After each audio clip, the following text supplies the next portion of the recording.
What is this consciousness thing anyway? Is it not just a byproduct of the brain?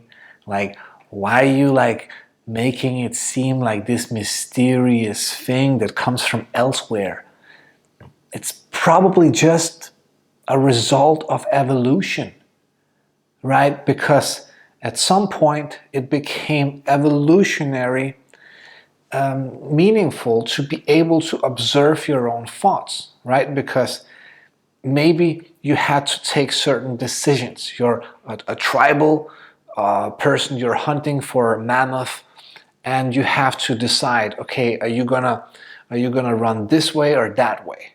Are you gonna use a spear or a bow? You know, and then at the same time, you start to observe your own thoughts because you have to make the distinction. Are you going to go with this thought or that thought, right? So, and then the person who's able to observe their thoughts the best gains an evolutionary advantage. And now we're at a point where everyone has the ability to observe their own thoughts because that's just natural selection. And now the collective has this idea that something more is going on, at least some people, and they call it spirituality. They have this idea that it's coming from elsewhere, that we as humans with brains are just transmitters, like radios, and that consciousness is the frequency coming into us, and that we essentially are more of that frequency than the human vessel, so that we get to live on in the next life when this body decomposes. So the main difference really between the spiritualist and the biologist or the materialist is that the biologist and the materialist, they don't believe that you get to live on after you pass away. And the spiritualist believes that this human incarnation is just a temporary existence, and that you have always lived and that you will always live as consciousness. Now, the rationalist is going to say, well, obviously, the rosy-colored glasses that we're all born with is going to make you want to believe the more advantageous belief, which is obviously that you will live on forever or that you will go to heaven, right? This feels better. It's a more advantageous belief to carry around. But let's not concern ourselves with beliefs and which belief is more advantageous, although we can also use the Hawking scale to pinpoint which is leaning more towards in the direction of truth based on the sort of based on how good the belief feels, right? Because at a certain point in the levels of consciousness, you will find that something like a loving action may not be rational, but because it serves the highest good the most, it is therefore considered more of a truth than the rational, objective rational truth that does not come from a place of love and compassion. This is why you see people who are not taking life very seriously, who are joking around, but they can make you laugh, they can make you feel good, they can give you a good time. They are more aligned with truth. They come from a higher calibration on the Hawking scale than those who take everything super seriously, who are super rational, but are always trying to stay objective to everything that is going on. But that's a different conversation. Now, but what is really going on, and how can we find out if it is a biological phenomena or if there is something more going on, if consciousness is this all-pervailing, almost we could call it an entity that underlies every single life form in this universe, and that you essentially are that consciousness. You are the sort of the the fragmented expression of that consciousness. Now, where is this coming from? Now, it comes from these meditative states that you experience. If you have been meditating for quite a while, you have undoubtedly experienced this feeling of oneness, right? Similar if you have taken ayahuasca, you've done these ceremonies, stuff like that, and you experience a reality that is more real than this one, right? It's almost like you're waking up from a dream. So whatever is perceived within this reality that is more real than this reality must be of a higher truth, right? Because you wouldn't trust what's going on in your dreams as much as you would trust what is going on in this life if you had to choose. Obviously, this could be a dream as well, but there is a hierarchy of what you believe to be true. So when you are in these deep meditation states, or you are under the influence of strong hallucinogenic drugs, you experience a reality that is more real than this one. This one becomes a dream in comparison. And in that real reality, you have a clear understanding of everything. And one of those key understandings is that you are one with everything, that you are connected to every single life form out there. Everything that ever was, everything that ever will be. That there is this underlying consciousness that is even more real than this three-dimensional space. It's almost like the three-dimensional space is a visitor. It's the guest inside the house of the consciousness.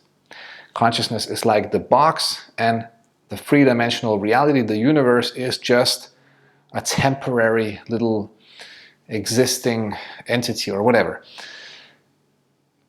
And then you snap out of it, right? You go back to reality, you wake up from the real reality into this lesser reality, this dream state, and now you're like, okay, maybe that was just, I don't know, the drugs, right? Maybe it's just, you know, some experience that does not really tell anything about the truth or what's really going on. And then you have that doubt coming back in. And this is also why people who have these experiences through hallucinogenics, through smoking weed, or through taking mushrooms or ayahuasca, they have a harder time getting there and actually having that conscious awareness, because you need to train it. You cannot get it for free. There's no shortcuts. You will see the trailer, you will have a window into what it is when you're on these drugs, but you will not be able to prompt it like that in your awakened state, meaning your conscious state when you're just walking around daily life, or some trouble comes. You're not as well equipped to do it as someone who gets there through their own effort, by meditating, by practicing mindfulness, by participating in satsangs or watching spiritual content or reading sacred text or whatever. So what was I about to say? So you can have these experiences.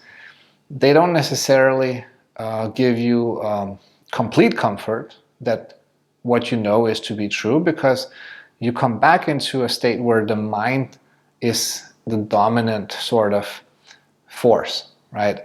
In this reality that we're in right now, right, where it's three-dimensional, the mind is sort of in charge.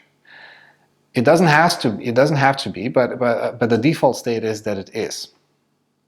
And the mind cannot grasp that idea, both because it's not benefiting the mind to believe in consciousness, right? Remember, consciousness is from a different, it does not belong to this world.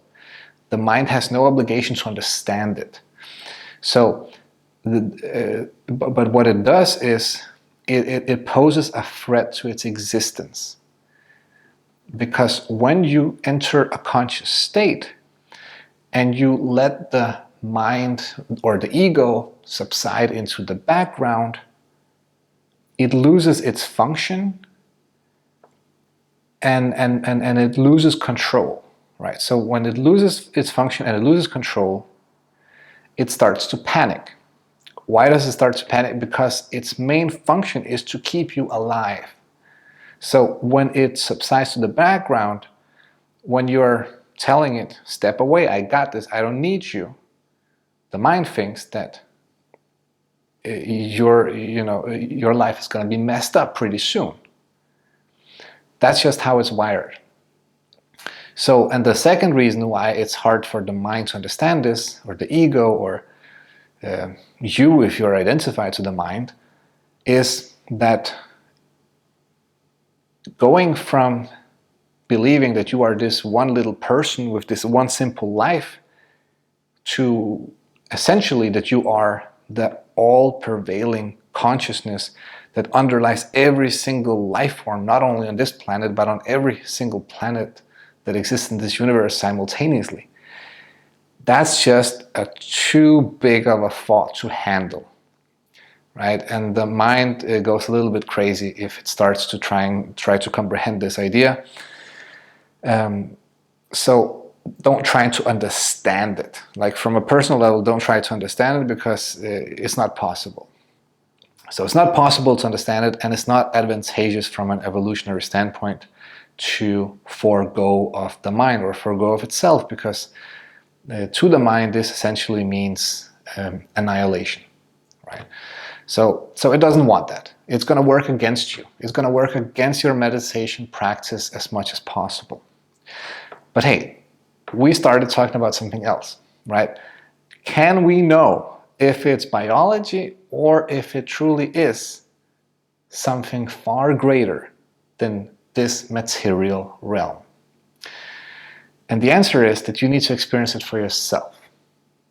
You need to experience meditation for yourself. You need to experience this meditative state for yourself, because concepts and words, as we proved earlier, can only take you so far, right? They can only talk about metaphors, they can talk about the personal level, but this is, again, it's something far greater. It's greater than the totality of this universe and everything that is going on in this universe. And this universe is already, to the mind, too big to comprehend, right? When people try to contemplate how many stars there are in the universe and the possibility for life out there and how many planets can host life, that is already a too overwhelming of a thought.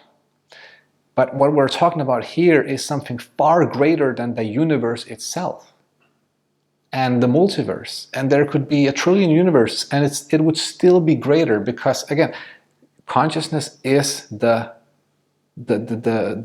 jar, the glass jar. And the three-dimensional space and all the three-dimensional spaces are all happening inside that glass jar. So you'd have to be able to understand something that is far greater than three-dimensional space itself, and you're not going to get there with concepts. You can get there with metaphors, but all they can really do is point you in that direction. It's something that you need to experience. But the good news is that through experience, you will gain that understanding and that knowing very easily, because you're not going to use the mind to understand it. You're going to use your own consciousness, your inner being. That glass jar that is far greater than the three-dimensional space, you will tap into the power of that. So it's almost like you're plugging out of a old school computer from the 80s and you're plugging into a quantum computer instead. And now suddenly everything makes sense and everything seems much more simple than you thought it was before. So through this experience, through meditation, or through experiencing the meditative states, and then inquiring about these things, such as, is it biology, is it consciousness, it becomes obvious as day, right? On the level of the mind, you would have to write 10 different books, you would have to study this your whole life, maybe you would have to, on your deathbed, pass on your knowledge to your kids, and they would have to study it further, and maybe 10 generations down the line, you would maybe get 1% of the way to understanding the answer to that question on the level of the mind, right? So it's not going to work out that way.